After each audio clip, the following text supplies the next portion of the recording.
வணக்கம். இது உங்கள் ஊடகம், தமிழர்களுக்கான ஊடகம் ஜீவா டுடே. திருப்பரங்குன்றம் தொகுதிங்கிறது தமிழ்நாட்டில் ரொம்ப ஒரு பரபரப்பான தொகுதியாக மாற்றப்பட்டிருக்கு. திருப்பரங்குன்றம் தொகுதி உருவானதுலேருந்து இவ்வளோ பரபரப்பு கிடையாது. அங்கே முருகன் கோவில் இருக்கு, அறுபடை வீடு அது. அங்கே இஸ்லாமியர்கள், அங்கே உள்ள இந்துக்கள் சர்வசாதாரணமாக அந்த மலை மீது ஏறி அவங்க வழிபாட்டு தலத்துக்கு போகிறாங்க. ஏன் முஸ்லீம்கள் முருகன் தலத்துக்கு வருவாங்க, இந்துக்கள் அந்த சிக்கந்தர் தர்காவுக்கு போவாங்க. ரொம்ப இயல்பாக இருந்தது. உங்களுக்கே தெரியும், எச் ராஜா போன்றவர்கள் மலை மீது ஏறி சபதம் எடுத்தாங்க. என்ன எடுத்தாங்கன்னா, இந்த திருப்பரங்குன்றத்தை நாங்க அயோத்தியா மாத்துவோம். அயோத்தியானா எப்படி, பாபர் மசூதி இடிச்சுட்டு எப்படி நாங்க ராமர் கோயில் கட்டினோமோ அது மாதிரி இந்த சிக்கந்தர் இது அப்படி நாங்க பெயர்த்து எடுத்து தூக்கி எறிவோம் அப்படியே சொன்னார். அப்படியே நாங்க பெயர்த்து எடுத்துட்டு கோரிப்பாளையத்துக்கு போய் வச்சுக்கோ பள்ளிவாசல்ல அப்படிங்கிற அளவுக்குலாம் பேசினாங்க. அப்ப இந்த நேரத்தில் திருப்பரங்குன்றத்தை பாரதிய ஜனதா தமிழ்நாட்டில் குறி வச்சிருக்கு. இன்னைக்கு நடிகர் பிரகாஷ்ராஜ் பேசும்போது கூட அதை குறிப்பிட்டார். திருப்பரங்குன்றத்துல மத கலவரத்துக்கு சங்கிகள் திட்டமிடுறாங்க அப்படின்னு நடிகர் பிரகாஷ்ராஜ் சொன்னாரு. அதற்கு பிறகு திருப்பரங்குன்றத்தை முடிச்சுட்டா அவங்க அஜெண்டா முடியாது, நெக்ஸ்ட் பழனிக்கு வருவாங்க. பழனிக்கு வந்து அங்க ஏதாவது ஒரு முஸ்லீம்களை அடிக்கணும் விரட்டணுங்கிற மாதிரி பண்ணிட்டு இதை வந்து நம்ம முஸ்லீம்கள் இல்லாத பகுதியா மாத்தணும் அப்படிங்கிற அந்த கோரிக்கைக்கு அடுத்த கட்டமா நகர்வாங்க அப்படின்னு பிரகாஷ்ராஜ் இதை சொல்றாரு. ஒரு கன்னட மாநிலத்தை சேர்ந்தவருக்கு தமிழ்நாட்டில் சங் பரிவார்கள் என்னென்ன அட்டுழியம் பண்றாங்கன்னு தெரிஞ்சிருக்கு பாருங்க. இதுதான் கவனிக்க வேண்டிய விஷயம். ஏன்னா இது கர்நாடகா தமிழ்நாடு பிரச்சனை இல்லை. சங் பரிவார் எல்லா மாநிலத்திலையும் பள்ளிவாசலையும் சர்ச்சையும் கோவிலையும் இப்படித்தான் அணுகுறாங்க. சராசரி மக்களுக்கு பள்ளிவாசல்னா தொழுகிற இடம், சர்ச்சுனா போய் ப்ரே பண்ற இடம், சாமி கும்பிட்ற இடம் கோவில்னா சராசரி மக்களுக்கு. சங் பரிவாரை பொறுத்தவரையும் அது வந்து அவங்களுக்கான அரசியல் களம். எப்படி உள்ள பூந்து விளையாடணும், அமைதியாவா இருக்காங்க முஸ்லீமும் இந்துவும். சரி, அப்போ இன்னைக்கு ஒரு பாயாசத்தை போட்டுற வேண்டியதான் அப்படின்னு யோசிக்கிறாங்க இந்தியா முழுக்க எல்லா மாநிலத்திலையும். அப்ப தமிழ்நாட்டுல மதுரை தான் அவங்க குறி வைக்கிறது. இது குறித்து நான் தொடர்ச்சியா விவாதங்கள்லையும் பதிவு செய்யறேன், நம்ம ஜீவா டுடேலையும் பதிவு செஞ்சது என்னன்னா, தென் மாவட்டத்துல 15 தொகுதியில பாஜக கேட்டு வாங்கியிருக்கு. அதற்கு காரணம் என்னன்னா, தென் மாவட்டங்கள்ல திமுக எதிர்ப்பு மனநிலை கொண்ட, கலைஞர் எதிர்ப்பு மனநிலை கொண்ட சில தொகுதிகள் இருக்கு. பாரம்பரியமா ஏடிஎம்கே ஜெயிக்கிற தொகுதி. அந்த இடமா பார்த்து பாஜக வாங்குது. அந்த இடத்துல ஜெயிக்கிறாங்களோ இல்லையோ, எப்படியாவது வந்து தான் இந்துத்துவ கருத்தை பூத்தி அந்த இடங்கள்ல தொடர்ந்து பாஜக நின்று கலைஞர் எதிர்ப்பா அப்படியே இந்துத்துவ எதிர்ப்பா ஈஸியா மாத்திரலாங்கிறது அவங்க திட்டம். அவங்க என்னைக்குமே தொலைநோக்கு பார்வையோட செயல்படுவாங்க. இதை நான் தொடர்ச்சியா சொல்றேன். நியூஸ் 18, புதிய தலைமுறையா இருக்கட்டும், நம்ம ஜீவா டுடே இருக்கட்டும், இந்த கான்செப்டை சொல்றேன். எல்லாரும் எடப்பாடி வந்து தோக்குற தொகுதியா பாஜக கொடுத்துட்டாருங்கிறாங்க. அப்படி இல்லை, அது தோக்குற தொகுதி தான், அது ஒன்றும் பிரச்சனை கிடையாது. ஆனால் 15 தொகுதி திட்டமிட்டு அவங்க வந்து புதுக்கோட்டையில இருந்து திருநெல்வேலி வரை வாங்கியிருக்காங்கன்னா அது சாதாரண விஷயம் கிடையாது. அந்த எந்தெந்த இடங்கள்லாம் திமுக வீக்கா இருக்கு, பாரம்பரியமா ஸ்தாபன காங்கிரஸ் வெற்றி பெற்று வந்திருக்கு, அதிமுக எம்ஜிஆர் அதிதீவிரமான தொகுதியா இருக்கு, அதுல இருக்கக்கூடிய ஆன்டி டிஎம்கே கான்செப்டா அப்படியே ஆன்டி இந்துத்துவா, அதாவது எம்ஜிஆர் ரசிகருக்கு வந்து கலைஞர் எதிர்ப்பு இருக்கும், திமுக எதிர்ப்பு இருக்கும், ஆனா இந்துத்துவ வெறி இருக்காது. அவன் ரெட்டலை ஓட்டு போட்டு அவன் பாட்டுக்கு இயல்பான வாழ்க்கையை தான் வாழ்வாங்க. அப்படி ஒரு பெரிய RSS ஐடியாலஜிலாம் இருக்காது. ஆனா இப்ப அவர்களிடம் அந்த தொகுதியிடம் அதை உருவாக்குவதுதான் பாஜக திட்டம். அந்த வகையில் திருப்பரங்குன்றத்தை எடப்பாடி வந்து பிடிச்சுக்கிட்டாரே, அதிமுக கையில வச்சுக்கிட்டாரு, பாஜக கொடுக்கலையே அப்படின்னு எல்லாரும் பேசினாங்க. நான் கூட பரவாயில்ல, ஏடிஎம்கே ஹோல்ட் பண்ணிருக்கு, ஏன்னா அது அதிமுகவினுடைய கோட்டை. திருப்பரங்குன்றங்கிறது தொடர்ச்சியா அதிமுக ஜெயிக்கிற பகுதி. அங்க பிஜேபிக்கு கொடுக்காம அதிமுக நின்னது மகிழ்ச்சிங்கிற மாதிரி எல்லாருமே பதிவு செஞ்சாங்க. ஆனா அதிமுகவே ஒரு பாஜகவா மாறிதான் அங்க ஓட்டு கேட்டுக்கிட்டு இருக்குங்கிற விஷயம் நமக்கு இப்பதான் தெரியுது. ரொம்ப வெளிப்படையா திருப்பரங்குன்றத்துல நம்ம தீபம் ஏற்ற முடியல, திமுகவினர் முருகனுக்கு வழிபடுவதை தடுக்கிறாங்கன்னு ஒரு அப்பட்டமா பாஜக பேசுற அதே ஒரு பொய்ய சொல்லி ராஜன் செல்லப்பா ஓட்டு கேட்கிறார். ராஜன் செல்லப்பா அங்க பாஜக நபரா ஃபேமஸ் ஆகல. அவர் எப்படி அங்க பிரபலமானாரு, அதிமுக காரர், ஜெயலலிதா தொண்டர், எம்ஜிஆர் ரசிகர், இப்படித்தான் அந்த தொகுதியில தொடர்ந்து வெற்றி பெற்றுட்டு இருக்காரு. அந்த தொகுதியை அதிமுக கைப்படுத்தியிருக்கு. இந்துத்துவ கொள்கை பேசி திருப்பரங்குன்றத்துல சிக்கந்தர தர்காவை அடிச்சு நொறுக்குன்னு சொல்லி ஒருபோதும் அதிமுகவோ ஜெயலலிதா அம்மையாரோ பிரச்சாரம் செஞ்சதே கிடையாது.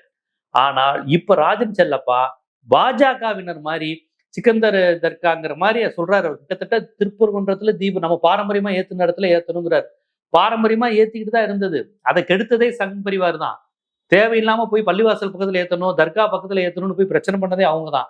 இப்ப தர்கா பக்கத்துல போய் ஏத்துறதா சரிங்கிற மாதிரி ஒரு RSS குரலாக ராஜன் செல்லப்பா பேசிக்கிட்டு இருக்காரு. அப்ப இதுதான் இந்த இடத்துல கவனிக்க வேண்டிய விஷயம். சோ இப்ப ஒரு வெற்றி பெற்றால் அது அதிமுக கணக்குல வராது, இந்துத்துவா கணக்குல வரும். பாஜகவின் கணக்குல வரும். ஏன்னா அவர் என்ன சொல்றாரு, பாஜகவின் தேர்தல் வாக்குறுதியை சொல்லி ஓட்டு கேட்கிறாருங்க. ஏன் அதிமுக தேர்தல் வாக்குறுதி சொல்ல வேண்டியதானே? மாநில சுயாட்சி சொல்லப்பட்டிருக்கிறது அதிமுக தேர்தல் வாக்குறுதியில. எங்க ஜிஎஸ்டி நிலுவைத்துறையே டெல்லி தரணும்னு சொல்லப்பட்டிருக்கு எடப்பாடியாருடைய தேர்தல் வாக்குறுதியில. அப்ப அதெல்லாம் தேர்தல் வாக்குறுதி கண் துடைப்பு. மாநில சுயாட்சி, ஜிஎஸ்டி நிலுவைத்தொகையை மீட்போம், மெட்ரோக்கான பணத்தை கொடுக்கணும். இது எல்லாம் எதுல இருக்கு?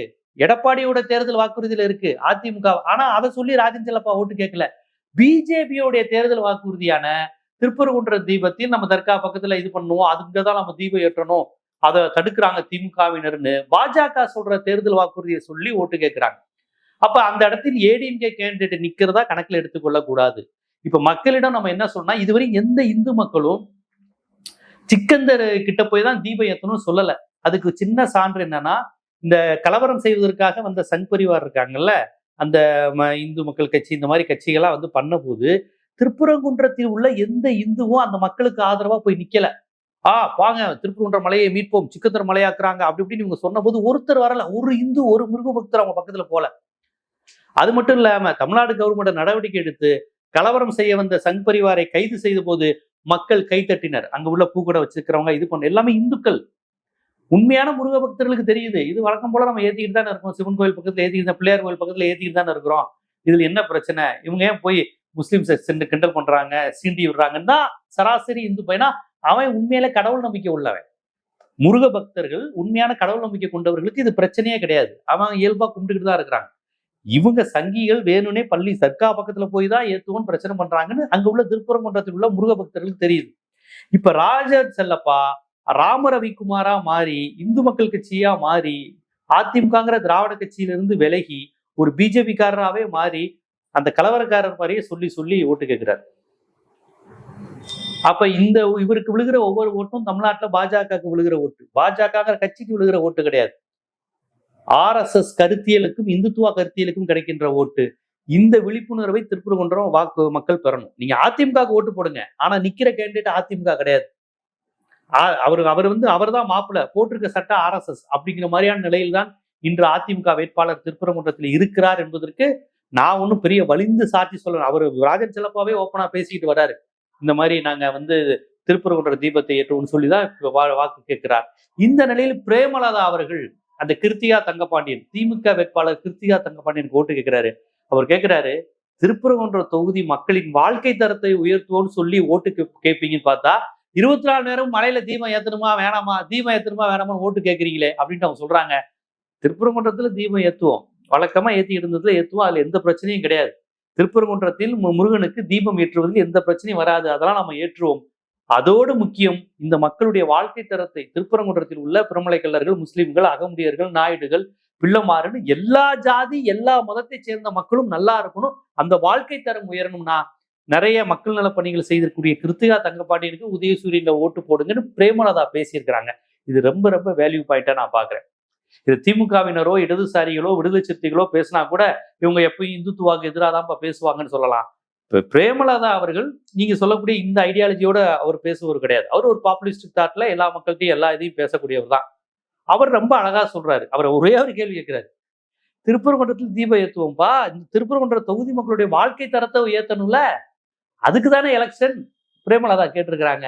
சரியான பதிலடியே இந்த பாஜகவுக்கும் பாஜக முகமுடி அதிமுகங்கிற முகமுடி போட்டு வரக்கூடிய RSS ராஜன் செல்லப்பாவும் கொடுத்திருக்காங்க. ராஜன் செல்லப்பா அவர்களே, அது அதிமுகவின் கோட்டை, அதிமுகவின் தொகுதி என்பதெல்லாம் உண்மைதான். நீங்க அதிமுக காரரா இன்னைக்கு இருக்கீங்களா? அண்ணா திராவிட முன்னேற்ற கழகம் உங்க கட்சி பேரு ஞாபகம் இருக்கா? அறிஞர் அண்ணாவின் பேர் தாங்கிய கட்சி, ஆரிய மாயை எழுதிய அறிஞர் அண்ணாவின் கட்சி.